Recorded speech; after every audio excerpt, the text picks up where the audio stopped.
Olá, sejam todas e todos bem-vindos à nossa 30ª lição introdutória à ética. Na videoaula de hoje faremos uma recapitulação das últimas 19 videoaulas que foram centradas numa discussão das chamadas éticas antigas. Então, como vimos desde as primeiras videoaulas introdutórias, é costume diferenciar entre éticas antigas e éticas medievais, não apenas segundo critérios cronológicos, por exemplo, do período que vai do século IV a.C. até o século XV depois, quer dizer, esse período longo de 2000 anos, que compreende, como vimos também, o período medieval, né? Mas, e isso é mais interessante sob o ponto de vista filosófico, se costuma também dizer que as éticas antigas são éticas centradas na discussão da questão colocada inicialmente por Platão, que está ali projetada, quer dizer, qual é a melhor forma de viver. Então, ao invés de focar em questões sobre obrigação moral, sobre deveres, as éticas antigas pensam em estabelecer uma forma de viver bem e, a partir disso, compreendem os diferentes fenômenos morais. Também vimos, a partir de alguns eticistas contemporâneos, que as éticas antigas podem ser definidas como aquelas éticas que fazem apelo a uma verdade superior ou à tradição, para justificar a necessidade de agirmos de uma forma ou de outra. Como veremos nas próximas videoaulas sobre a ética moderna, na modernidade encontramos um tipo de justificação para o agir moral que depende bastante da autonomia individual. Bem, então, para iniciarmos a nossa recapitulação, é importante salientar que, apesar de algumas polêmicas quanto à origem da ética enquanto disciplina filosófica sobre a moralidade, né, é bastante comum e aceitável atribuir a Sócrates o início da reflexão filosófica sobre a moralidade, porque, segundo Aristóteles, Sócrates teria sido o primeiro a colocar questões metodológicas de investigação sobre fenômenos morais, assim como ter levantado pela primeira vez a necessidade de construirmos definições universais. Então, por causa dessas duas contribuições, nós começamos com Sócrates e o embate que ele teve com os sofistas, né, que eram relativistas morais, quer dizer, não apenas diziam que os costumes variam entre os povos, mas sustentavam mais fortemente que não há uma resposta única e verdadeira para os problemas morais, que não há um critério final para estabelecer a correção moral das ações e assim por diante. Bem, nós vimos que nesse embate Sócrates formula, então, claro, uma boa estratégia metodológica, mas também ele aparentemente não é capaz de refutar de forma definitiva o relativismo ético.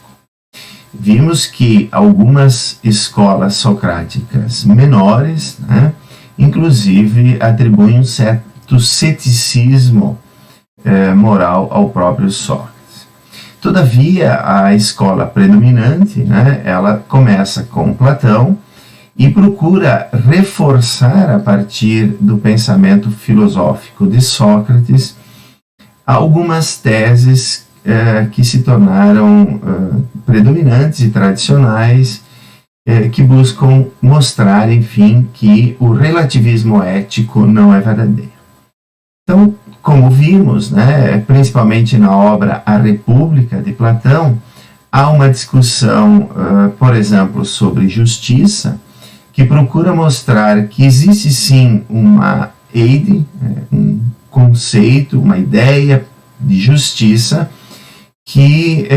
é universalmente presente, quer dizer, cada vez que nós usamos a palavra justiça em diferentes contextos, seja, por exemplo, na distribuição de um bem, seja quando falamos das penalizações justas no direito, etc., nós temos sempre a mesma ideia de justiça, né? Como se existisse o justo em si. E foi por isso que nós apresentamos, então, a definição de justo como sendo dar a cada um o que lhe é devido. Essa concepção de justiça se tornou tradicional, predominante, né? E como vimos mais tarde, foi sintetizada por Ulpiano na famosa expressão sum quic tribore. Bem, mas vimos, né, na segunda lição, principalmente, né, do livro-texto e em várias videoaulas, que alguns filósofos se opõem a essa compreensão platônica, que é metaeticamente falando, realista, quer dizer, pensa que existe o bem em si, o justo em si e assim por diante. Então nós começamos apresentando, por exemplo, a Ética Nicomaqueia de Aristóteles, que foi um discípulo talvez mais importante de Platão, que defendeu que há sim um bem soberano, mas ele deve ser pensado e concebido como bem supremo para nós, para a nossa forma de vida, né? E esse bem supremo é a eudaimonia. Então nós começamos com uma série de críticas ao realismo platônico, a concepção de bem em si de Platão, mas desenvolvemos também, caracterizamos formalmente este bem supremo para Aristóteles, que é, então, uma atividade que é a mais prazerosa, é a mais autossuficiente, que depende de um desempenho da virtude específica do ser humano, de uma ergon, né, também, e que, como veremos logo mais, é pensada num tipo de agir segundo a mais alta virtude. Bem, como Platão foi bastante criticado, então, a partir de Aristóteles, etc., mas o próprio platonismo ressurgiu, vez por outra, na história da ética, nós não podemos considerar as críticas aristotélicas refutações, de uma vez por todas, da ética platônica. No entanto, por uma série de videoaulas, nós desenvolvemos aquela que foi já na antiguidade, mas também no período medieval, mesmo na modernidade, e hoje é referida como a forma talvez melhor de se fazer uma reflexão filosófica sobre a moral, que é exatamente a ética aristotélica. Bem, uma tese da ética aristotélica é que a areté, a virtude ou excelência moral, né, ou intelectual, é uma condição necessária, embora não seja suficiente, da eudaimonia, do bem supremo, né? Então foi por isso que nós também fizemos uma videoaula especial sobre o conceito de areté na ética nicomaqueia, como sendo aquele estado de caráter que está relacionado com uma escolha deliberada, incide sobre uma mediania, que é determinada por um princípio racional, tal como faz a pessoa que é prudente, que tem frônesis, ou sabedoria prática, né? Estabelecida essa definição de virtude, né, de excelência, por genus e diferência, então nós apresentamos brevemente a série de virtudes morais que Aristóteles pensa se enquadrarem nessa definição, né, que são instanciações dessa definição de areté. Então, por exemplo, a temperança, a coragem e principalmente a justiça, que é, como vimos, a maior, a mais completa das excelências morais, porque quem é justo, né, dado que a lei manda cumprir, né, e ser virtuoso, né, das outras maneiras, então quem é justo é também corajoso, moderado e assim por diante, né? Bem, depois disso nós vimos que Aristóteles dedica um livro especial, o livro sexto, às excelências dianoéticas, e foi aí que nós esclarecemos tanto o lugar que a frônesis, a prudência, que aparece na definição mesmo de excelência, ocupa na ética aristotélica. Ela tem um certo sentido, digamos, focal, especial, porque então a frônesis é o bem deliberar, o saber escolher o que é correto fazer, não apenas aqui e agora, mas para uma vida toda, e para uma polis toda. Então ela se torna também uma virtude intelectual, sem a qual não há nenhuma outra virtude moral. Então, no sentido próprio, de virtude, de excelência, há a tese da unidade das virtudes também em Aristóteles, mas não como em Sócrates e Platão, cuja tese era de que o conhecimento do bem era suficiente para agir bem e assim unificava todas as virtudes. Bom, nós encerramos o nosso estudo sobre a ética aristotélica, apresentando então as teses que estão lá no livro 10,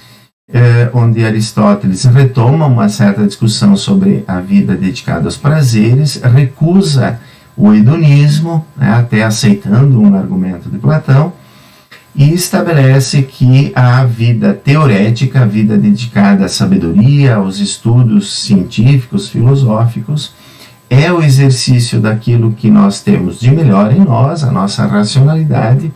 portanto, é uma condição sine qua non da eudaimonia, da vida perfeita, da vida boa, no seu mais alto grau de perfeição. Assim também uma felicidade secundária quando nós nos dedicamos a quaisquer outras atividades que não a atividade teorética. Bem, e vimos finalmente que essa vida dedicada à teoria, ela pode incluir as outras virtudes morais, e ela não precisa ser interpretada como se fez tradicionalmente, como se ela fosse dominante. Encerramos o nosso estudo sobre a ética nicomaqueia apontando para a relação entre ética e política e a necessidade dos estudos da política para complementar a ética.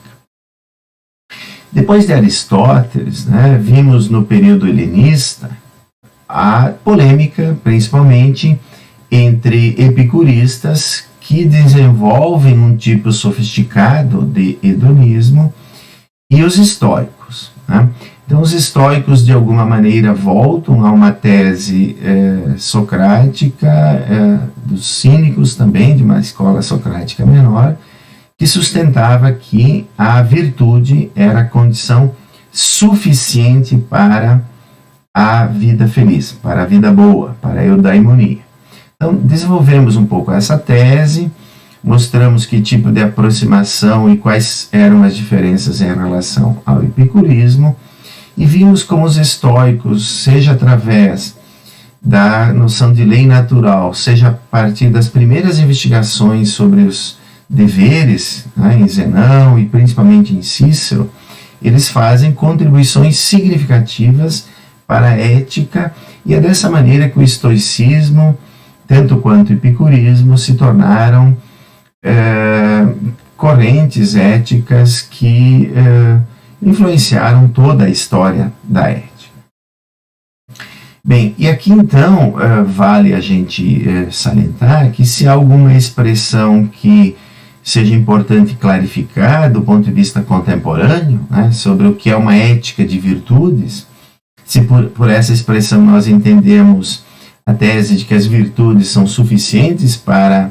agir bem, para a vida boa, então talvez o estoicismo seja a principal ética de virtudes da antiguidade.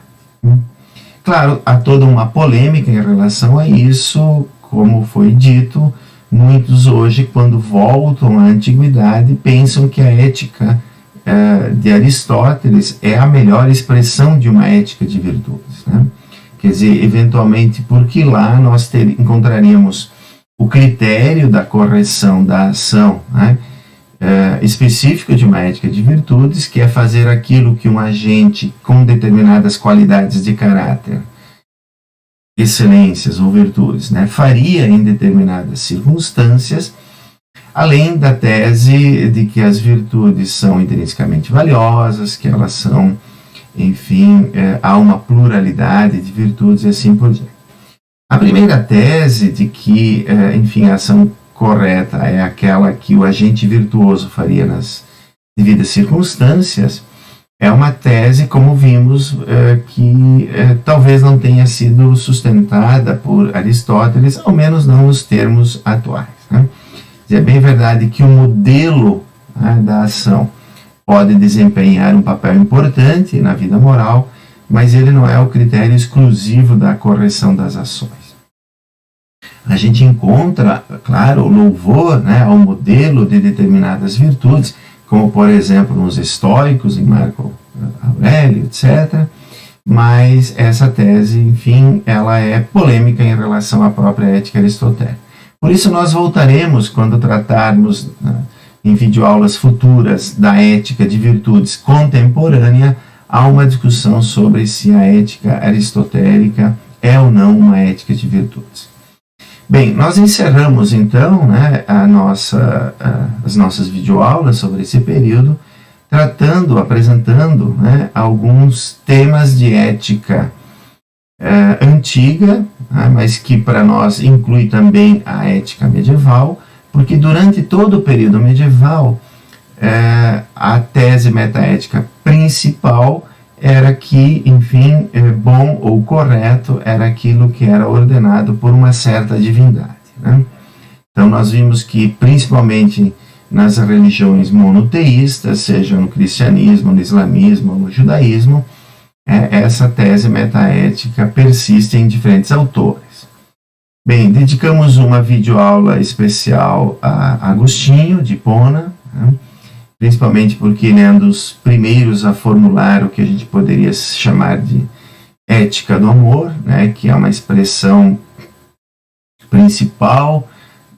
em termos filosóficos, com uma certa tentativa de fundamentação, então, platônica, né, de uma ética do amor, que foi construída a partir dos ensinamentos de Jesus de Nazaré, cujo mandamento fundamental era ame o seu próximo como a si mesmo, e também das contribuições do apóstolo Paulo, né, defendendo aí o amor como sendo a principal virtude. Bem, nós depois disso fizemos algumas videoaulas sobre temas de ética judaica, as suas especificidades a partir das contribuições de Maimônides. Também fizemos uma videoaula sobre Averroes, as especificidades da ética islâmica, e encerramos as nossas apresentações com as contribuições de Tomás de Aquino. E aqui é interessante e importante fazer um breve comentário, né, que, enfim, desde um ponto de vista também contemporâneo, nós pensamos muitas vezes numa ética de virtudes como sendo contraposta a uma ética de princípios. Mas em Tomás de Aquino nós encontramos um projeto interessante de fazer uma espécie de síntese entre lex, né, a lei, por exemplo, divina, né, ou a lei natural, encontrável, então, nos estoicos, ou mesmo em Aristóteles,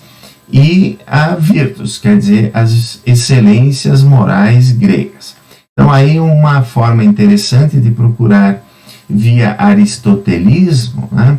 mostrar que a fé cristã não é incompatível com a racionalidade grega. Nós apresentamos, enfim, não é necessário, ao menos, né, repetir aqui, o quadro das virtudes morais e intelectuais em Tomás de Aquino e as chamadas virtudes teologais, a fé, esperança e caridade. Caritas, né, em latim é amor, o amor não erótico, mas agape, né, como vimos que está presente no Novo Testamento. Então nós encerramos as apresentações também, de alguma forma, questionando um pouco essas dicotomias que se fazem na ética contemporânea sobre uma suposta incompatibilidade entre uma ética de virtudes e uma ética baseada na lei natural. Né? Então essas são as principais teses, as principais lições das éticas antigas, né, que, como já foi salientado algumas vezes, mais do que uma demarcação